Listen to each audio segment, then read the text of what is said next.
The Genesis 6 narrative states that the Nephilim are on the earth in those days and also afterwards. If that's true, can we find evidence that corroborates this? I'm L.A. Marzulli. Join me as we go on the trail of a Nephilim.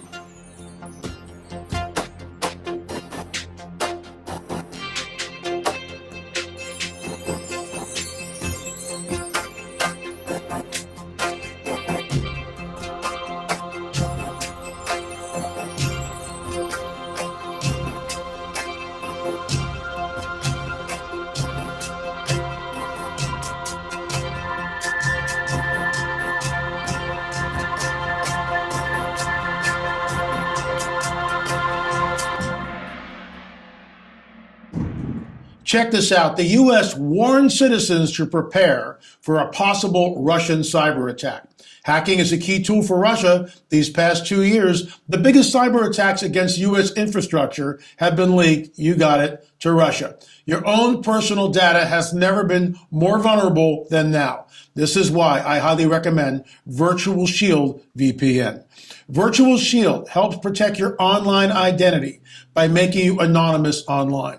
This means ISP hackers or big tech companies will have a hard time seeing what your browsing activity actually is. Folks, I gotta tell you, I can't recommend this highly enough. If you've been looking for a way to browse the internet anonymously, you'll love Virtual Shield VPN. Try Virtual Shield for free by going to the website or visiting the link below. This month they're offering a 50% off for life for all free trial signups. Download Virtual Shield today.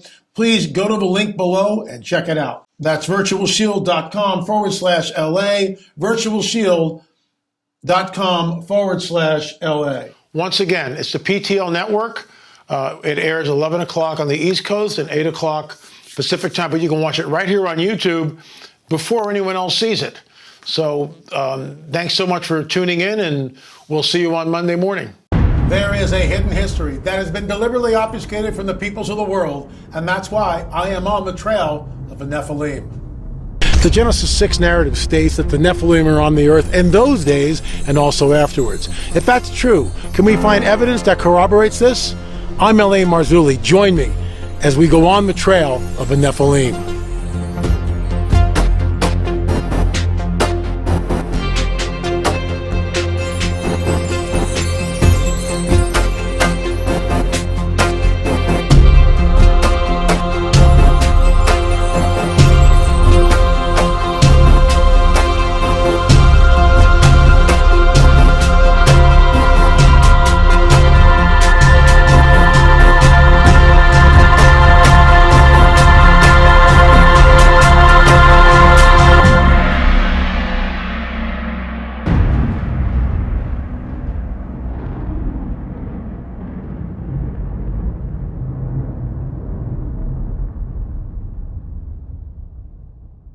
Last week we talked about what has become a very iconic photograph showing Ralph Glidden, primitive archaeologist, circa 1919 and 1921, uncovering what appears to be about a 9-foot skeleton. Why is this important? Well, the backstory to that was, in our very first episode, Genesis 3:15, that the seed, the offspring of a dragon, will be at enmity with the offspring, the seed of the woman. Later on, that erupts 3 chapters later in Genesis 6. Then the Tower of Babel, we see that Nimrod becomes Gibborim. What about Abraham and the 5 kings? What about the destruction of Sodom and Gomorrah? What about the conquest of the Promised Land? The Nephilim are on the earth in those days and also afterward. When the sons of God saw the daughters of men, that they were beautiful, they took wives, and whomever they chose, and went into them in the biblical sense. And the offspring became the men of renown, the giants. Folks, this is why I am on the trail, because it proves that there is a supernatural war that is happening, and the vestiges of this are all around us. They're here in the Americas. Last week we talked about this iconic picture showing Ralph Glidden standing in a recently excavated grave. In front of him is a skeleton in situ. It's not a disarticulated pile of bones. It's there. And it is essentially just around 9 feet tall. That rewrites history as we know it. We also discussed Robert Mirabaugh's work, where Native Americans talk about the cannibalistic, 6-fingered, red-haired giants that were sexually deviant, that would eat and drink the blood and flesh of human beings. They were cannibalistic. I'm not making this stuff up. It's there in their oral tradition. They keep it mostly to themselves. But Robert Mirabal gives us a window into that. Chief Joseph Riverwind, as I mentioned before, also gives us the same testimony that the giants were here. From the East Coast all the way to the West Coast. Ralph Glidden discovered this picture that you're looking at here out on Catalina Island, circa 1919 to 1921. It was either found on San Miguel or Catalina itself. And when I saw this picture, I had it analyzed, as we discussed last week. I'll just do it real quickly. There's Ralph Glidden. This is the work of Michael Register. He took the man out of the picture, he blew it up, take the skeleton out of the picture, and pretty soon you wind up with basically something around 9 feet tall. What does that do? Well, it points back to the veracity of the biblical prophetic narrative. It tells us that there is a supernatural worldview that is real, that echoes exactly what our Bibles tell us, that there is a seed war that began way back in Genesis 3:15 and is going on and continuing even as I speak. Why would Jesus warn us that it would be like the days of Noah when he returns? And tell me, think about it. What differentiates the days of Noah from any other time in history? It is the presence of the fallen angels mingling their seed. Then we have that very enigmatic scripture that's found in Daniel. Remember, Daniel was the sealed book until the time of the end. And the angel tells Daniel, seal up the book, Daniel. Men will run to and fro over the face of the earth. Knowledge will increase. Guess what? We're here. Knowledge increases exponentially, and we do run to and fro over the face of the earth. There's a very cryptic passage, and I remember hearing it for the first time from Chuck Missler, that they will mingle their seed with the seed of men, but they shall not cleave to them. The work of Jim Williamson talked about this and said that their seed mingling with the seed of men, and they shall not cleave. That word cleave was the same word that we get in Genesis, where a man will leave his father and mother and cleave to his wife. There's a marriage contract. Guess what? What's happening with this? With that incredible scripture? Who is the they that will mingle their seed with the seed of men? It can't be men. That doesn't make any sense. So it's an outside agency. This is why when we get the passages of scripture like this, if we don't come to grips with Genesis 3:15, and folks, if you have not seen our first episode, you need to watch the very first episode of On the Trail. You need to check that out because it's that important, because I lay the groundwork for all of this. So what happened next, and this is just incredible, I published a book, On the Trail of the Nephilim, and Richard Shaw and I were still doing the Watchers series. There's actually 10 films in the Watchers series that we did together. Rick was the director and producer. I was the co-producer and the host. We did 10 shows together. They were fantastic. Rick taught me everything I know about filmmaking, and it was an honor to be with him for that long. He passed away, it'll be 3 years ago this summer. So life is very fragile and very short. But after I published the book On the Trail, Rick and I went out to Catalina. So we didn't have a lot of fanfare. Rick taught me the fine art of guerrilla filmmaking. We would go one camera, Rick would hold it, and we would do all the shows pretty much that way. I never saw him use a tripod, never. He was always moving the camera around, but I digress. So Rick and I hop on the Catalina ferry. You have to go down to Long Beach. It leaves at different times. You get your tickets, you wait, you board the ferry. It takes about, I don't know, maybe 45 minutes to an hour to go from Long Beach out to Catalina. It's about 26 miles away. And sometimes when you do that, you'll see dolphins jumping and seals and all sorts of stuff. I remember one time, in fact, on the way back from Catalina, that trip, there was this enormous pod of dolphins that were just jumping out of the ocean. It was absolutely spectacular. So Rick and I get to the museum, and it's still in the old museum. The old museum was underneath the Round Wrigley Theater, the chewing gum magnate. And we're underneath there at the museum, and Rick and I are going through the museum, and my contact was fired shortly after I published a book on the Trail of the Nephilim. Whether that had something to do with him or not, I don't know. But I do find it curious that he was fired. This woman was the new curator of the museum, and we began to walk through the museum because there was this whole display on Ralph Glidden. I'll tell you exactly where you're uncovering. You doing GoPro? What did Ralph uncover? About 2 9-footers, at least. Perhaps more. Catalina. Island fever. So we turn the corner and we see this picture on the wall. Now this picture mimics the picture that I took, 2 years prior to that, something like that, or a year prior to that? Except for one thing. Take a look at the original picture. Now look at this. There's the original picture again, and there's the picture that they blew up. It was about 18 inches by 3 feet across, roughly. A little black and white photo, 5x7, that's the original. But the people in the museum had instructions, and they handed it to the new curator, and they said, put this up with the verbiage underneath it. Rick and I about fell over. We were just like, what? This is the picture. So this is a close-up of it. And as you can see here, the giant has been completely cropped out of the picture. It should look like this, but it doesn't. It looks like this. And underneath it is a hit piece on Ralph Glidden. I'll just read that first line. Any evaluation of the life and work of Ralph Glidden must contend with not only with his disregard for the sanctity of human remains, but the near permanent damage he inflicted on research and in the Native American life on Catalina Island. It's real easy to write that circa 2017, 2018, I get that. But in 1919 to 1921, when Ralph Glidden was employed by the Hay Museum, which later got gobbled up by the Smithsonian out on Catalina Island, and the other islands which comprised the Channel Islands, that wasn't the case.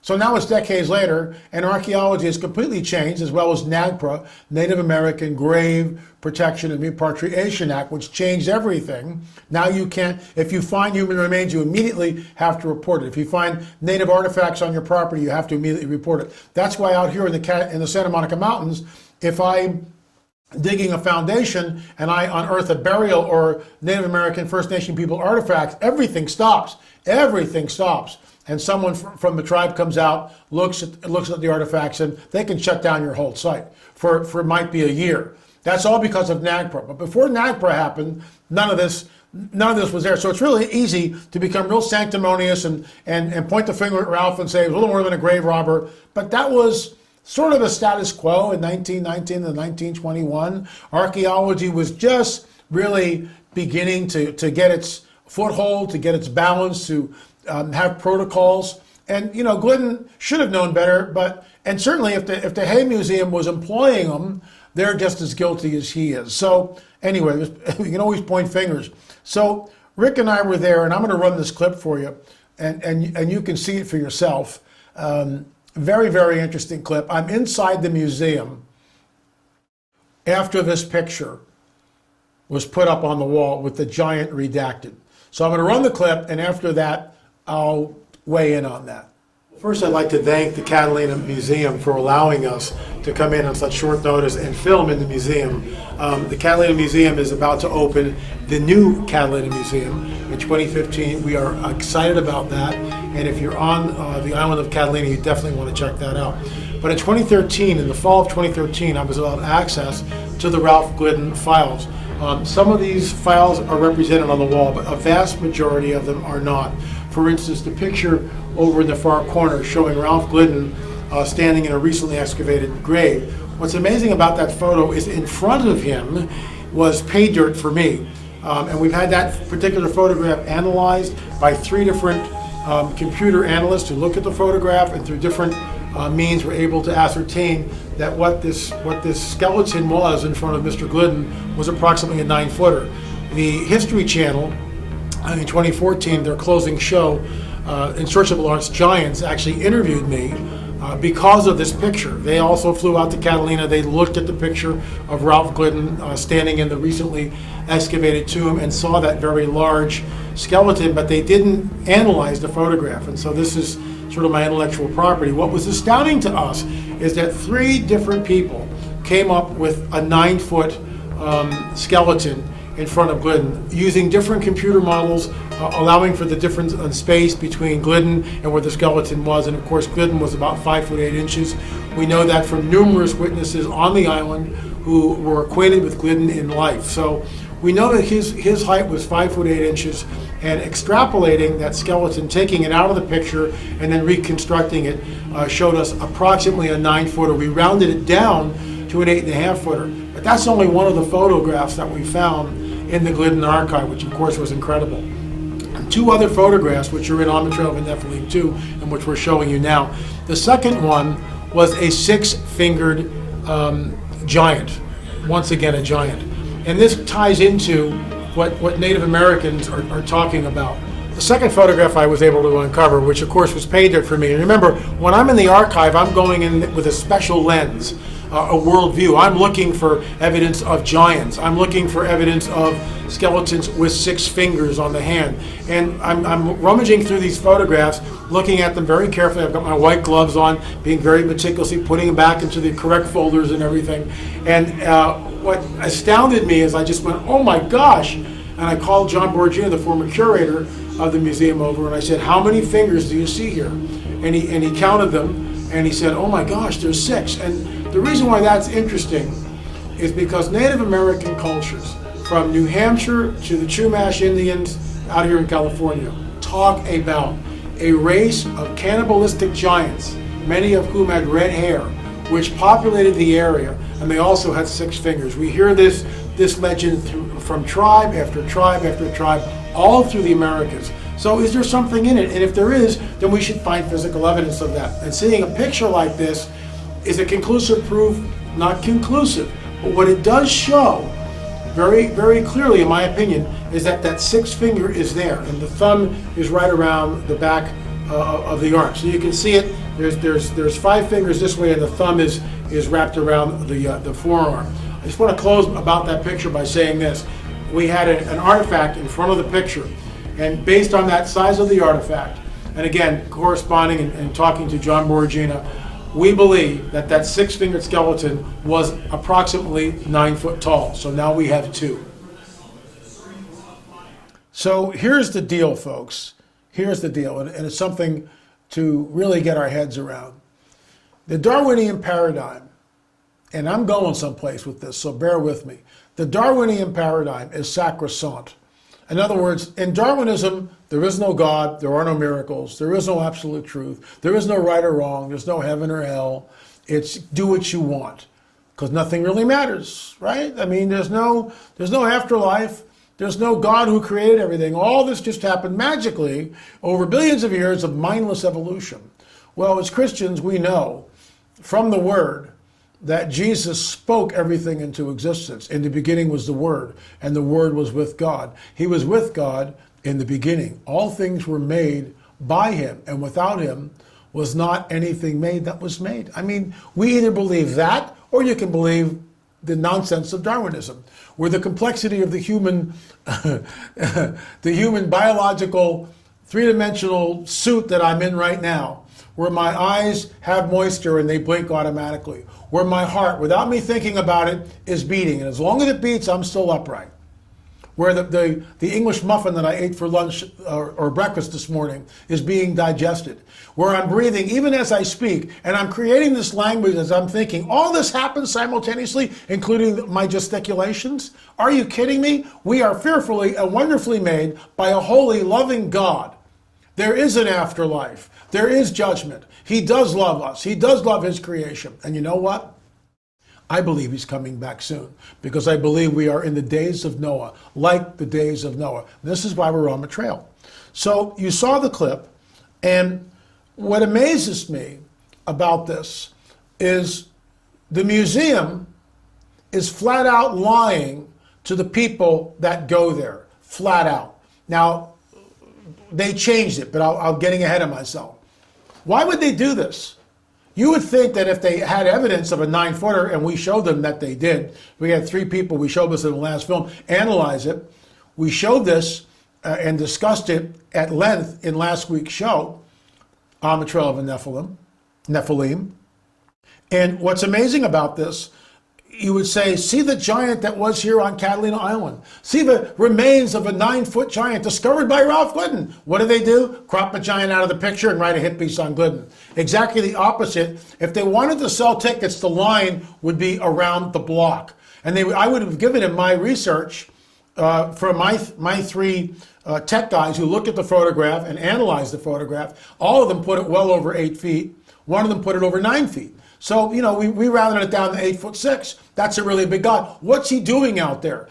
Well, it's that photograph shows us and proves to us that the oral tradition of First Nation Native American people is true. The giants were roaming all throughout the Americas. So, Chief Joseph, as a Native American war chief, you've heard oral traditions pretty much all your life. And these oral traditions, many of them talk about the giants and those who came from the sky people, the star people. And how does that relate to the biblical Nephilim? Tell me about these stories. Well, L.A., my dad, I remember one time we were up on a mountain looking at the skies, looking specifically at the warrior constellation. And I'll never forget him pointing at the warrior's belt and saying that that's where the star people came from.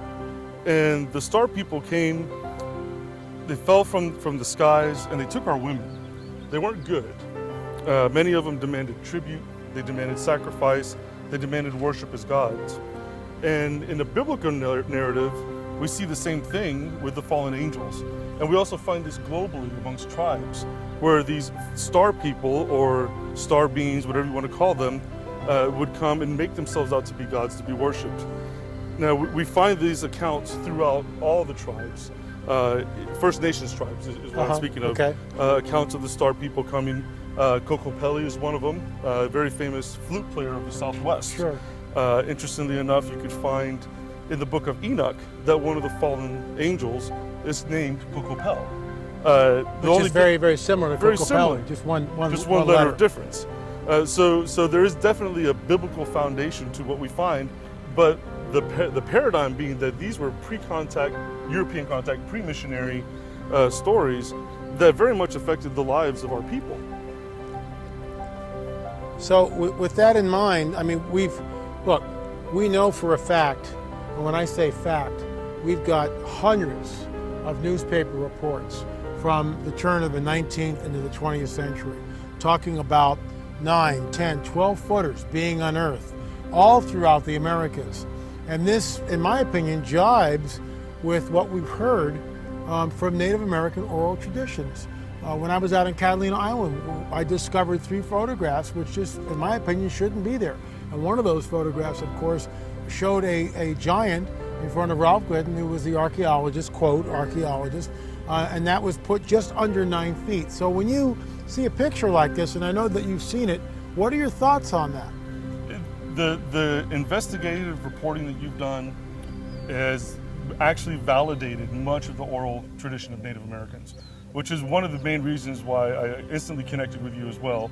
Not just because we're brothers in the Lord, but because you're bringing about, with scientific evidence, validation to our stories, which for the longest time in the academia are pretty much discounted. The stories of the star people, coming down and taking our women, the result being these races of giants that covered the land. They're very sadistic, very evil. They were sexually sadistic. And a perfect example are the Calusa in Florida. Mm-hmm. If you read the Spanish accounts of the tribes that they came across, 7 foot, 8 foot, 9 foot tall and up. The Calusa being one specific tribe that they were in the southwest part of Florida, the Tampa Bay area. Okay. These guys averaged 7'7" and up. And they would very frequently raid other native villages and other tribes, killing the people, taking the women. But what's really interesting about the Calusa, there's a spiritual aspect, a legacy that they've left. And that's being that they were so sexually perverse. What do we find in Florida today? We find a very high rate of child rape, molestation, sexual abuse, which I believe is a spiritual legacy of the Calusa. Now, what's very also interesting is that not just that these tribes are something from ancient history or, oh, this was 1,000 years ago. The last of the Calusas we're seeing right shortly during the time of the Seminole Wars. So we're talking 1800s here, when the remnants of these Calusa giants got in boats and headed south. We don't know where they went from there. Wow. So there has to be a remnant of those people somewhere. We had an artifact, which I wrote about, specifically called the Nephilim Lance. I mean, that's what we called it. Mm-hmm. And when we first saw it, I said, oh my gosh, look at this, it's a sword. And you said, no, you're looking at it through your cultural lens. It's not a sword, it's a lance. Tell us about that story. Well, the war lances were used in battle. Okay. Obviously, and they typically, for an average man, you would take, the height of your shoulder, then you would place the blade. So there you have your war lance. When I saw that artifact at the conference, what I thought of immediately was some of our old stories where it talked about how some of these giants, they would have war lances where just the haft is at least 8 foot tall. And then you've got the blade, which in the old stories, these giants would come in, they would rush into battle, and with just one sweep, skewer 2 to 3 men. And that blade was long enough. It was like 32 inches, 33 inches. Long enough, yes. To do that. In fact, there's a shot of us, we're all standing in the side like this, and the blade is, that's just fascinating. And once again, we haven't been able to vet it, only that it's pure copper. We did metallurgy tests on it. It's a very controversial artifact. It's certainly not conclusive, whether it's, ancient or not. We really weren't able to ascertain that, definitively. But what's interesting is it jibes once again with the oral tradition. So there's a story that you've told me, and I'd love to get this, right now. Tell me it again, because it's just fascinating, about the red-haired cannibalistic giants up in the northeast part of the United States, and the 2 tribes that came together and made a war pact. And just tell us what happened with that. Well, when I was in the Army, I served with a Mohawk soldier.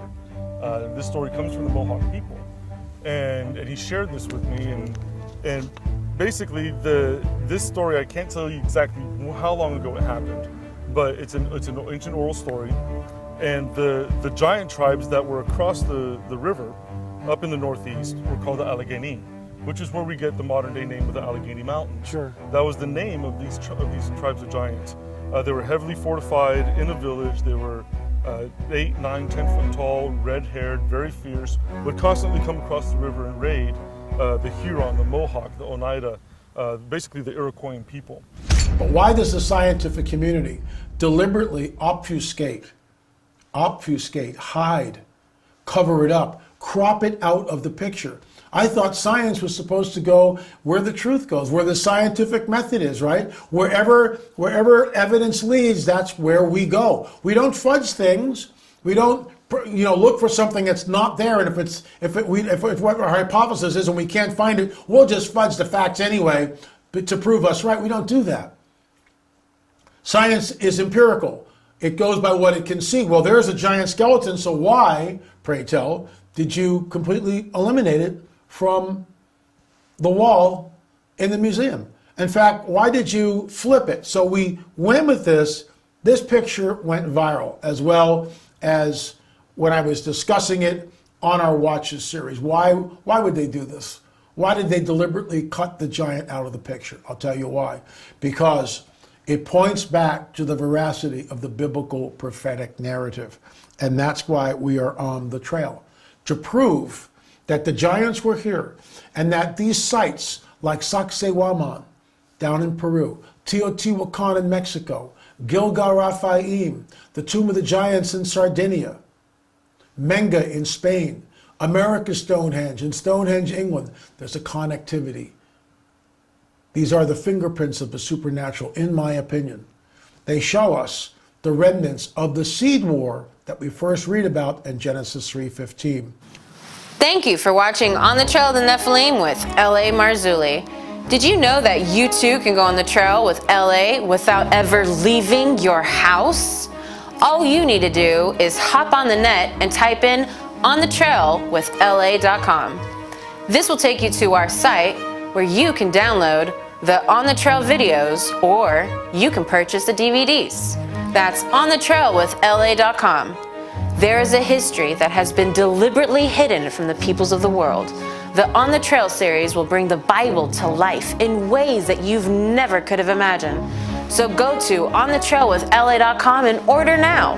This series will take you to faraway places with ancient ruins that LA often says are the fingerprints of the supernatural. And that's why he's on the trail. LA will be back next week with another exciting episode of On the Trail of the Nephilim. Thanks for watching.